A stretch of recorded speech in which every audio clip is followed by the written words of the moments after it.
Salut tout le monde, c'est la fin, on se retrouve pour une nouvelle vidéo Lego Magazine. Aujourd'hui, magazine Lego Star Wars Comics du mois de juillet 2024. Et on commence direct avec la figurine. Et donc ici, vous avez la figurine d'un Mandalorian. Alors celle-ci a deux noms.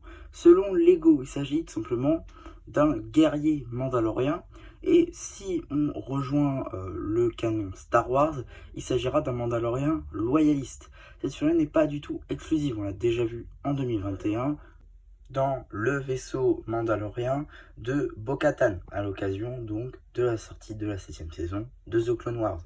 On l'aura donc aussi vu dans ce polybag de magazine qui est sorti à l'origine en 2022 et qui est ressorti ici dans un magazine Lego Star Wars Comics. Donc cette figurine du coup possède tout d'abord un casque mandalorien exclusif.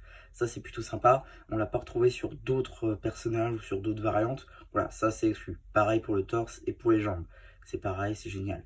La tête par contre, sans impression, ça c'est dommage. Si je retire réacteur dorsal, on aura le droit à une magnifique impression dorsale. Par contre, j'ai un petit mot là sur le petit backpack. Lego, encore des pièces défectueuses dans les magazines. C'est pas la première fois que j'ai ça. Je suis un petit peu dégoûté, j'avoue. Surtout que c'est une magnifique pièce, mais là vous voyez, le bas en fait il est fêlé et c'est cassé. Là, si je tire un peu dessus, il part. Donc franchement, Lego, ça commence à bien faire, j'ai envie de dire. Ça fait déjà beaucoup de fois que j'ai des pièces défectueuses. Alors je veux bien que c'est pas forcément vous à chaque fois, mais bon. Je vais essayer de rester poli, hein. Vous avez compris ma position là-dessus, mais ouais, c'est vraiment dégueulasse. En termes d'accessoires, de blaster. Bon, si on oublie le petit défaut à l'arrière, c'est une très belle figurine et je suis très content de la compter dans la collection quand même. Je vous recommande ce magazine, surtout si vous n'avez pas eu cette figurine. Parce que quand même, dans le magazine, on aura le droit à cette figurine-là, plus la figurine de Bo-Katan. Franchement, c'est plutôt sympa. Il manquera juste, effectivement, je sais plus c'est quoi son nom, mais le Mandalorian avec le casque qui ressemble un peu à Dark Maul. C'est quelque chose de très sympa d'ailleurs. Mais voilà. Maintenant, les cartes, mais je voulais aussi très rapidement en parler. En fait, là, personnellement, j'ai eu donc un booster édition Force, ouais, je sais, édition Force avec l'imprimé donc Boba Fett. Néanmoins, selon votre échelon, j'imagine, vous avez soit une édition limitée, soit un booster. Voilà, personnellement, donc j'avais un booster. Donc, regardez bien si l'un ou l'autre vous intéresse. C'est pas toutefois les mêmes. Par contre, la figurine, ça, c'est la même chose. Ça changera pas. Donc voilà. Je vais vous montrer ce que j'ai eu dans le booster. Première carte de ce booster avec R2D2 numéro 51. Elle appartient donc à la série Star Wars Edition Force comme tout le reste de ce booster. Suivi ici du Sandtrooper numéro 220.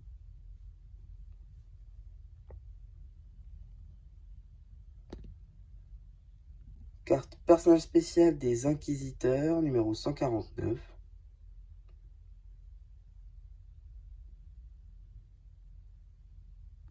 Puis ici on a une carte BD numéro 160. On peut y lire « Je devrais passer du côté lumineux ». Une carte véhicule Millennium Falcon numéro 212.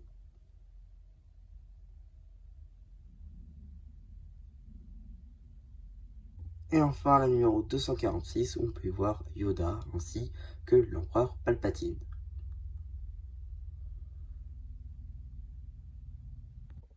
Voilà, donc maintenant qu'on a fait le tour des surprises, donc voilà, comme je vous l'ai dit, petit imprimé donc Boba Fett, ça c'est plutôt sympa. On va avoir aussi donc le polybag juste ici avec ici donc Mandalorian Warrior, une image à l'échelle, petite illustration juste ici, l'âge, même si ça c'est anecdotique. L'échelle ici à l'arrière aussi avec donc le pistolet, une petite image de Darth Vader, les mentions légales, le numéro d'item pour avoir donc les instructions et pour le rentrer sur Brick7. On va avoir donc ici un magazine comics qui sera sous donc un format qui sera beaucoup plus petit. Donc ici on a le sommaire qui va donc nous diriger sur les 3 BD qu'on va avoir dans ce magazine.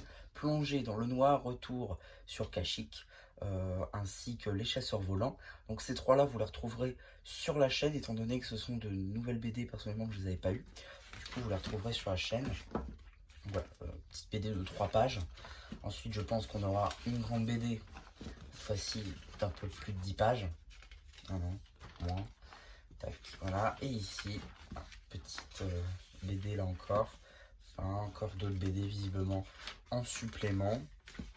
Petit poster ici de Chewbacca ainsi que d'Han Solo.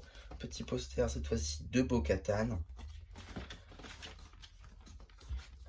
Donc suite du poster entre Han Solo et Chewbacca, ainsi que donc fin de cette BD. On a encore une autre, retour sur Kashyyyk.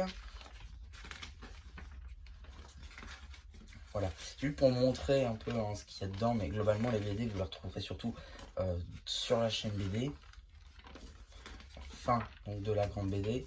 Enfin, on va avoir un petit coloriage donc d'un Stormtrooper.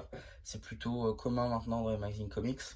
On a aussi donc juste ici une petite publicité pour le Blue Ocean Store. Et on a aussi une petite publicité pour le magazine Minecraft du mois de juillet 2024. Donc vous avez d'ores et déjà la vidéo sur la chaîne. Donc voilà un petit peu pour ma vidéo sur ce magazine. J'espère qu'elle vous aura plu surtout. N'hésitez pas à me dire ce que vous avez pensé. Enfin, je leur fais un post communautaire. Et voilà, et du coup, c'était un champion qui vous dit bye bye.